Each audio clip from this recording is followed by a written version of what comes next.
عمرو بن دینار نے جابر بن عبداللہ انصاری رضی اللہ تعالیٰ عنہ سے سنا، وہ بیان کرتے تھے کہ رسول اللہ صلی اللہ علیہ وسلم نبوت سے پہلے کعبے کے لیے قریش کے ساتھ پتھر ڈھو رہے تھے۔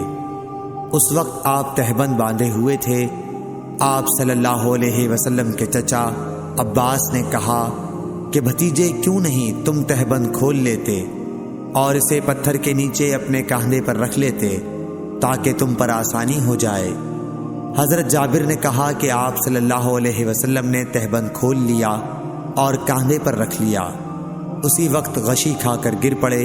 اس کے بعد آپ صلی اللہ علیہ وسلم کبھی ننگے نہیں دیکھے گئے۔ صحیح بخاری حدیث نمبر 364۔